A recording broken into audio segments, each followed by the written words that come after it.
You're listening to Taste for Truth Weight Loss Encouragement. I'm your host, Barb Raveling.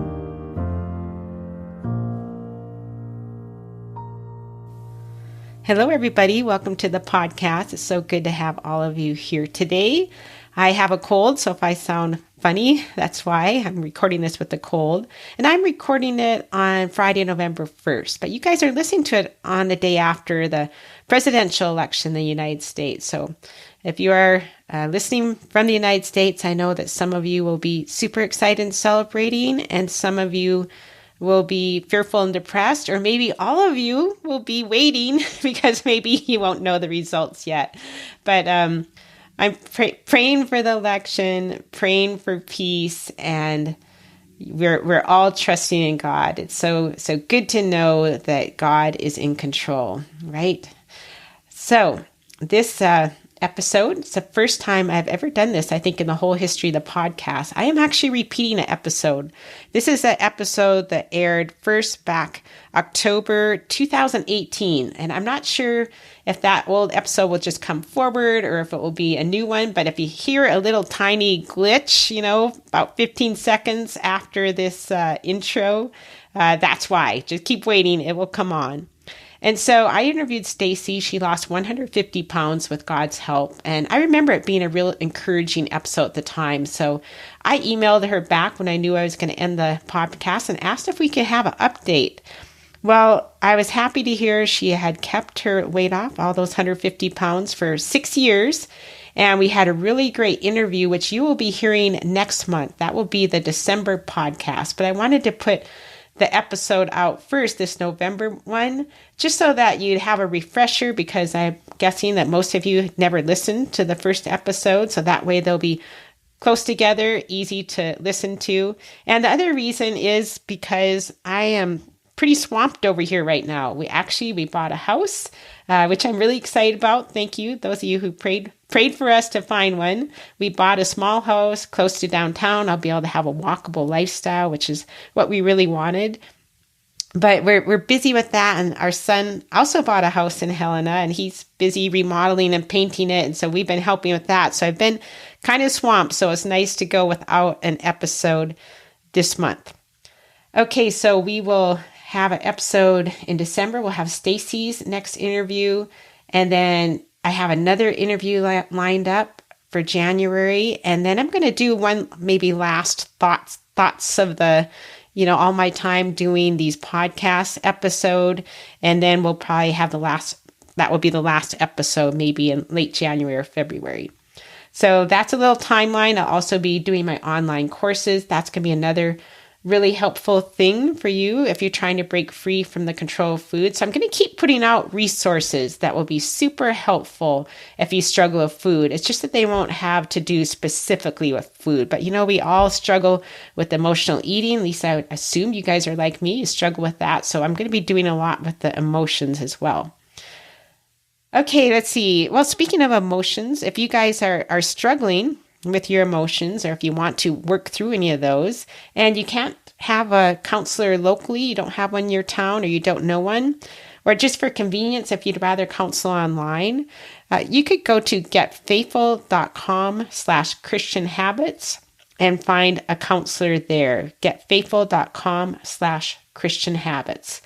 Okay, let's get to that episode today. And remember, there might be a little glitch that you'll hear. Today, I'm excited to do a victory interview with Stacy. Welcome to the podcast, Stacy. Thank you, Barb. Thank you for having me. Well, it's great to have you. It's always fun to hear somebody who's gone through the process and experienced victory. So we're excited to hear your story. But why don't you start by telling us a little bit about yourself, Stacy? Well, I'm a 40-year-old mother of two, and I've been married for 17 years.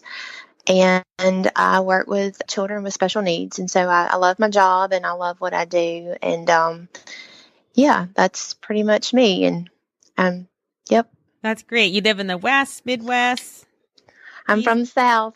Oh, I knew that. As soon as I got on the phone with you, I thought, oh, that's a nice accent, but I must have forgotten. Yeah. Well, why don't you tell us a little bit about your weight loss journey?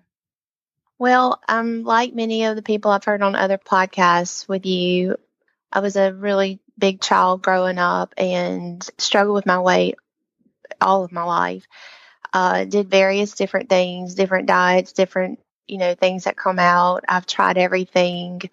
And 2 years ago, I really was just to the point of just giving up. I had gotten to a little over 300 pounds. I think my highest that I know of was 310. I was not feeling well. I was diabetic, pre diabetic. I was just on the verge of being diagnosed.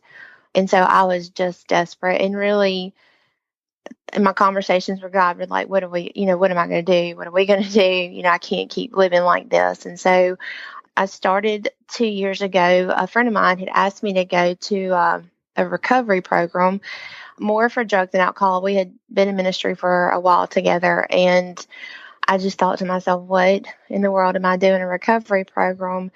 And I went that night and they had a very, very small snippet of people who were talking about possible addictions to foods. And I was like, I kind of blew it off, but it just something in my spirit, it just checked a part of me. And I went on about, with my life. And a couple months later, I was sitting around a table with some coworkers and I said, kind of jokingly, but serious too. I said, I think I'm struggling with a little addiction to sugar. And, it's hard for me to put that down and I don't know how to put it down. And so a friend of mine just sent me an email and the headline said, sugar is more addictive than a specific drug. I can't remember which one it was, but I clicked it and it was a program that set boundaries around sugar and flour, meals and quantities. And so I thought, I don't know. And I listened to what was being said and a lot of it just really resounded with me and prayed about it. And within 12 hours, I'd made a decision to make one final push. And, it's like one of those things when God gives you a path, I tell people all the time, you never know when your day is going to be, when that day of freedom comes. And I certainly didn't think that was my day, but I went forward and I started the program. It's called Bright Line Eating. But as part of it, they recommend you do daily readings and just prayer. It's not a Christian based program, but they say meditation. I did prayer. And so that's how I found Taste for Truth, just in trying to follow that program. I, of course, went on the internet and I was like, well, let me get a good devotion. And Taste for Truth popped up, and that has completely changed my life. Oh, wow. That's great. So what about the Bible study was helpful? It just made me realize that I have such an unhealthy relationship to my food at that point, and that I was using my food for everything other than what God had intended. So I don't know. I mean, I don't know how other people feel about it, but for me, it was like literally I couldn't get enough of it, so every day I was just like blown away with how you laid out, how you deal with and how you identify how food can be tricky. And I was one of those people. I mean, I've served in ministry. I've done everything. I'm not a minister's wife, but I've done Sunday school. I'm familiar, but I just have never had something laid out so clearly for me to say, maybe you're using your food as something it's never intended to be. So, but yeah, it was just I can't explain how altering learning to renew my mind has been, because it's been almost 2 years. So for me now, renewing my mind has gone into other areas, finance and relationships and finding lies about myself that I believe. So it's just, I think the principle of renewing your mind for me was just completely game changer, if that makes any sense. Wow. No, that's wonderful. And did it start changing you right from the beginning? Oh yeah. The other thing I would say is I had bought Taste for Truth. I Deserve a Donut, the book, and I wasn't familiar with the app, but until I'd gotten all the other stuff. And part of what I do with my food is before I want to break a boundary, they were telling you, have an emergency action plan.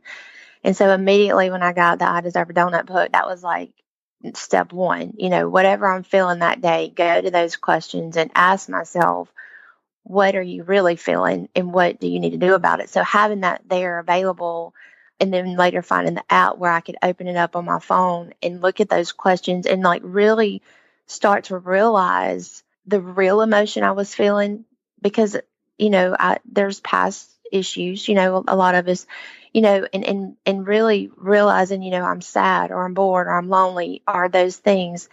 Like it was just, that was step one for me. So immediately started to change how I did my everyday life. Oh, that's interesting. Well, I'd like to ask a little bit more about that, just because I know that's not everybody's experience when they do the Bible study or renew their mind. And so I'm wondering, I mean, it's not everybody's experience that they're able to have control right away, because it seems like sometimes, okay, we'll hear about the renewing the mind. I was like that too when I first started, but I couldn't make myself renew my mind every time I wanted to eat. So could you try and take us back to when you first started learning about the renewing of the mind, and, what was your experience? How did you make yourself renew your mind? What did you do? Did you enjoy it right away? That sort of thing. I think partly the reason why I had success is because the foods that I triggered towards, I had already made up my mind. There's a clear boundary, right? And so I know there, in one of the days on over into renewing of the mind, we talk about how firm are your boundaries, and mine were very firm from the get-go. And I'm not sure if that's going to answer your question, but for me, I think it was because God and I had already decided that, even before I found renewing, I mean, almost immediately, it happened really simultaneously, but my first direction was to cut out those foods. And so for me, I think having that very strict, firm boundary helps for the renewing of the mind, because I was able to do, yeah, I think what what I really need to say there is part of it was I was so desperate, right? I had just gotten to a point of desperation that I was willing to do whatever he told me to do at that point. And I think there's a point of surrender. Does that make sense? That you have to get to in order to do that. And there's a point where you have to make that a part of your life. So for me, renewing my mind became the first thing I did every morning. Like I would wake up and I would open that book, and it wasn't normal, or it wasn't something, it didn't feel normal at first, but I would immediately do that. And then I would train myself to go to those questions. So the other thing I would say is having accountability with another person. I know you talk about that a lot, but I would have ladies that I would call and I would say, I'm struggling. And they would say, okay, well, have you done this, or have you done that? And so I think for me, that was also helpful, especially at first when everything was so incredibly hard. And it was hard. Right. How many weeks was it hard for when you gave up the sugar? For me, it took me about 6 months before I felt normal. Wow. Yeah. So 6 months of craving sugar?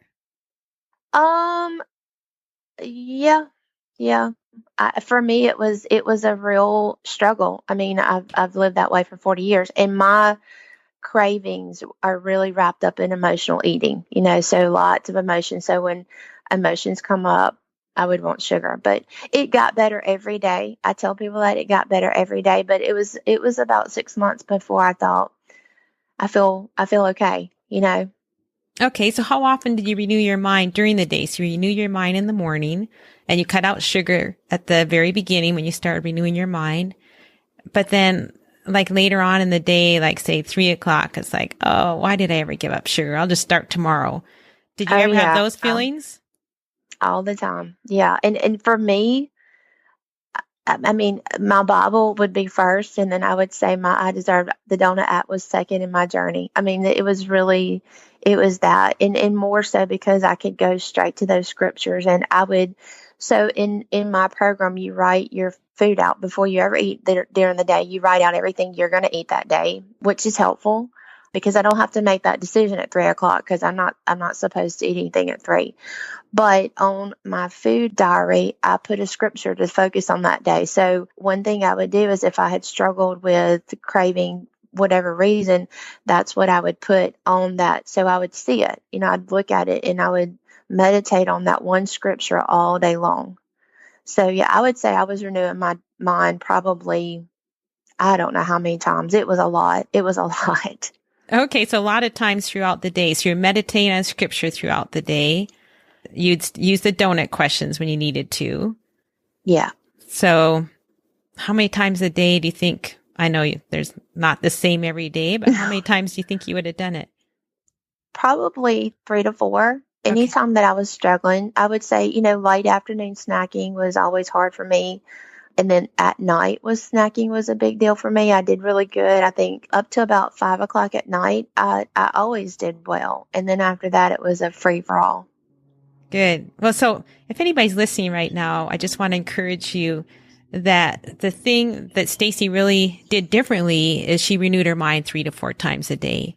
And that's what I advise everybody I talk to about weight loss. If you renew your mind 3 to 4 times a day, you'll have a way better chance of sticking to your boundaries. So I think for some people, it does help to cut out sugar, but you don't have to use a certain program. But I do think you have to renew your mind. I don't know. What do you think, Stacy? You think you could have done it as well if you just had the program? No. And I tell people that, of course, after 150 pounds, that's roughly what I've lost. Everybody wants to know. And I cannot tell you how many Taste for Truth studies I've given out, because I say that without Taste for Truth, it would have just been another program for me. And it probably would have failed just like the other ones had, because it was by far the hardest program I've ever done as far as just the boundaries, what I would consider strict boundaries. But renewing my mind is definitely what got me, and I just say what released me from the bondage of food. I mean, it definitely, and that's the way I see it. So no, for me, it would not have been successful without having had that component to it. Right. For me. Yeah. And it's not just the Bible study, because you spent time apart from the Bible study, going to God, meditating on your scriptures, renewing your mind with the donut questions. Did you talk to him? Like, how did you do the donut questions? Did you write them out? Did you talk to him in the middle, or how did you do that? I did both, especially early on. I was writing a lot, because writing, that's a way for me to remember. And then as I did more of it, like now these days, I just go through them and think through them. But you haven't asked, but I will say truth journaling for me has been liberating. And so if I really get stuck, and I could give you an example of what I had to do at maintenance, because I was on weight loss for almost 18 months. No, 16 months. And so when I got to maintenance, that was a little tricky, but I definitely found that there was lies that I was believing about that. So, truth journaling, of course, I write those out so I can see them. And what were the lies? Did you say there were lies when you transitioned from weight loss to maintenance? Yeah, for me, there were. Of course, the old standard of, and you've talked about this a lot, well, I can eat, loosening up your boundaries and considering that. And I had to really write down that even though I had prepared myself, and there was a lot of preparation for me before I got to maintenance, I felt like I had done a lot. But even when you got there, you want to think, oh, I can have a little bit more. Well, that is true in my case, but I can have a little bit more within my boundaries. So that's still no sugar and flour, and I just add specific foods in. But your mind will want to tell you, and that lie will come in. Oh, well, you've done so well. Let's reward yourself. Even though, like I said, it's been almost 2 years, not quite. Those lies still want to crop up, and I'm much quicker to identify what it is. But I still have to renew my mind. So sometimes, like there was an event that happened around my maintenance. It was a celebration, and I was almost like sad about it. And I started, so it came out as I was sad. I was just sad for no reason. And when I got down to it, what I was really believing is that I deserved to have a little something, right? Right.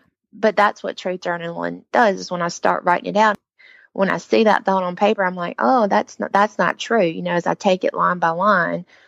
And, so that's how it's been helpful for me. And I know another time, truth journaling was really helpful last holiday season, because I don't break my boundaries currently, and that's what I feel like God has me to do. I don't break them for any reason. So for holidays, for anything that I eat, I just eat what I eat. And so again, I was just feeling a sadness, almost a grieving, and I was just thinking, what is happening? And I wrote out, I feel, and I'm going to say this, I feel stupid. I feel alone. I feel left out. And I was feeling those things because I felt like I couldn't participate with that holiday eating. But then when I really started digging in that, I know I'm not stupid. That's not true. And I'm not alone. I'm surrounded by people. And I wrote out the truth. I want to focus on my relationships with them. But for me, being able to truth journal that out, it really got me through a sticky spot. Right. I mean, I think that's so great because if you hadn't taken the time to truth journal, you would have been thinking, oh, I'm so stupid or whatever. And you wouldn't have acknowledged that, but that thought would have been creating a feeling inside you that would have made you want to eat. Right. So, I mean, I love everything you're saying because I just feel it was the same with me. It was so important to write those truths out because I needed to recognize those truths to get into my head and my heart so I could change my desires, right? Right. Now, did you have a hard time making yourself renewing your mind? Because sometimes people will have a hard time making themselves renew their minds.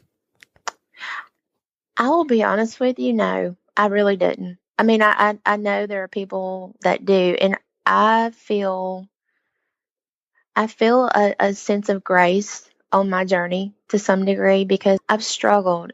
It's hard, but it was not that back and forth tug of war, if that even makes sense. I had made that decision to be disciplined. Does that make sense? Like I had made that decision. So to be disciplined in your renewing of the mind. Did you actually enjoy renewing your mind? I do.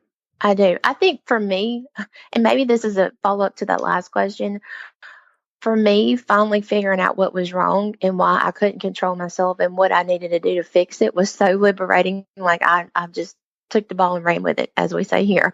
I think I was for so long so desperate and not really. I mean, I never invited God into my journey. I would pray to Him about it, but I would not invite Him into the middle of it and say, I'm going to depend on you to do this, and I'm going to depend on you to, to help me, and I'm going to rely on you for everything. And for me personally, that was always the intention of what he wanted my relationship with Him to be stronger. He wanted me to say, I can't do this without you. And so I think part of that is just having the book and renewing my mind and seeing God set me free in so many areas after being so desperate and having no answers was what was so helpful for me. I think being in maintenance, one thing I have learned is that it's more effort now than it was in the beginning. Does that make sense? Oh, no. Why is it more effort now? I think for me, and maybe this is just a personal thing, but I have to make myself stay submitted to my boundaries as far as making myself renew my mind. So it's more of a concentrated effort. For instance, I may go a week, maybe. And because it's so easy now, I kind of take that for granted, right? And so then I run up onto a hard situation where I may want to eat because I'm having emotion, and I'll think out of the blue, where did that come from? And I'll think, oh, well, you haven't renewed your mind the way you were, last week. And so then I make that effort to go back into renewing my mind on a daily basis. So for me, now it's harder and something I have to think about a little bit and making sure that I stay diligent in my journey and not getting complacent. Does that make sense? Yeah, no, that's good. Because maybe you're not as desperate as you used to be. Is that why it's a little bit harder? Yeah. I'm at goal weight and I feel great. And you just get to that point where you think, oh, I've got this now, but I didn't do this to begin with. And if I start thinking I've got this now, that's where I get in a slippery slope for me. So like I said, it's that complacency and getting to that point where, you start relying on yourself more than you're relying on renewing your mind and working through God. Right. Because I think even though we get to the point where we're free, that's still a pattern. I mean, we can still go back to eating, especially in emotional situations. Like if I ever break my boundaries, it's either emotional eating or usually carelessness. Yeah. And I don't know, what are the reasons you would normally, do you ever break your boundaries anymore? I have not broken my sugar and flour lines in, I don't know how many days. It's been from the beginning. Wow. I do get careless. Yeah. I do get careless because I also weigh and measure my food for the most part. There are times when I don't, and those are predetermined times. But if I get careless or sloppy, then there are times that I would overeat a certain food. But yeah, so I mean, it's just that for me, it's just staying diligent. And at this point, it is something that I do every day. It's like putting on your shoes. It's just what I do. But I do have to, I get in autopilot so much sometimes that those little things, especially with emotional eating, that's the other one, it'll sneak up on me. So yeah, just staying diligent to the course and not forgetting, not forgetting what I've been taught and not forgetting where I've come from in the sense of what it took me to get free. In my opinion, to stay free, I have to continue on those same habits, right? And that is renewing my mind. Right. Yeah. So how often do you renew your mind about food specifically now? I don't probably as much unless I'm having some struggles. And I tell people there are days, I'll go weeks at a time where my boundaries are like firm and I don't have an issue. And then it'll sneak up on me and I'll have a couple of days and certainly I'm renewing there. But as far as like lifespan, I still renew my mind probably on a daily basis. It may be a different topic because I've moved on to other areas of trying to renew my mind other than weight loss. But food specific, probably, I would say roughly once every week or two, if I'm struggling or if those old feelings come back. Right. Yeah. So that's just good info for anybody who's listening to be encouraged that it does get easier to follow your boundaries. You don't have to renew your mind so much about the food, but renewing your mind about the emotions, I think that's something we should do until we die. Wouldn't you agree with that? Oh, yeah. Oh, yeah. Because, now if I don't keep those emotions in check, it'll find another way. If that makes any sense. Oh, no, that's totally true. You'll find some other bad habit that's easy to go to, an easy coping technique. Yeah. Yeah, that's great. So what about, did you ever want excitement? Do you ever struggle with excitement eating? Yeah, I do.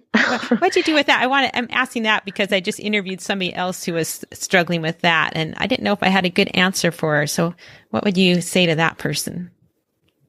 So eating because you want to feel like doing it for fun. Sure. I don't want a boring life. I want an exciting, fun life. And, your boundaries certainly don't allow for a lot of excitement in the food department, probably, at least not when it comes to sweets. Right. Okay. That's what I thought you were asking. I was just making sure. Yeah. So I'll tell you this specifically. One thing I have had to do in the last week or so is I'm leaving for a trip to Italy in 4 days. Ooh, that's fun. It is fun, but to me, it's a little scary too because there's a lot of unknowns, a lot of unknowns about their food. And I've had to do some truth journaling around that about feeling like I'm going to miss out. I don't feel like that today necessarily, but so looking for those exciting things for me, it's helpful to, again, when I'm truth journaling, when I say I'm going to miss out on the fun, try to find where it is going to be fun, and I'll list out, this will be fun. And number 2, that'll be fun, and really focusing on what I have left. Does that make sense? Yes. Instead of what I'm missing. So I love what you're doing is you're truth journaling before the situation where you feel like you're going to be missing out. You're kind of anticipating those feelings ahead of time and truth journaling about them.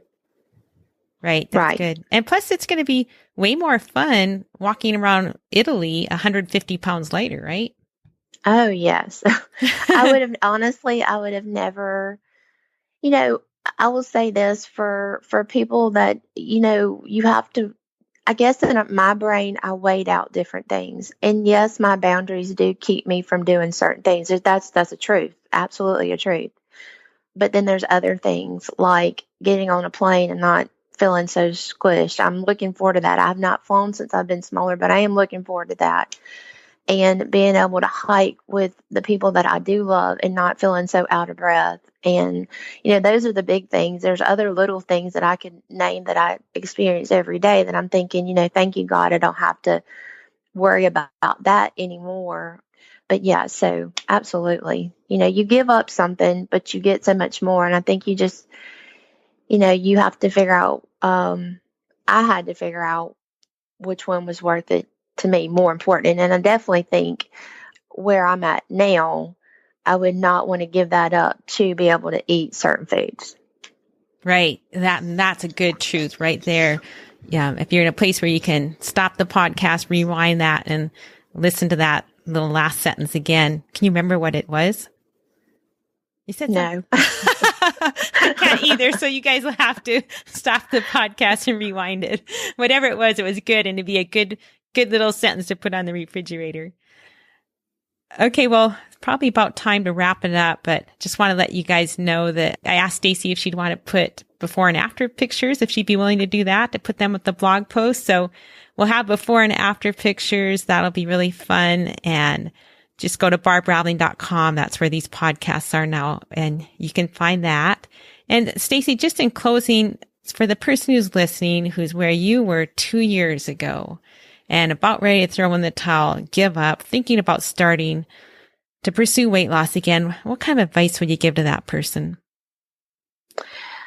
I would say that today is a new day, and you never know when your day is going to be. And I definitely know that God wants to set us all free from, any kind of unhealthy eating pattern. And so I would just today, make a choice to stay within your boundaries. And, if you break your boundaries tomorrow, you get up and you do the same choice. Today is the day I stay within my boundaries. And, just don't give up. Don't give up. And I know what it feels like to be that person who wants to give up and has tried everything known to man, but don't give up, because it can happen. That's great. Thanks so much for that encouragement. And thank you so much for being willing to come on the podcast, Stacy, and encourage everybody else with your weight loss. We really appreciate that. Thank you for having me. That's great. And everyone, thank you for listening in today. And it's just been wonderful having you guys here. I hope you'll have a good week following God and renewing your mind, spending some time truth journaling, meditating on scripture, going through the donut questions, and, just developing that habit of going to God for help with life and for help with weight loss. Have a good week, and I'll talk to you guys next time.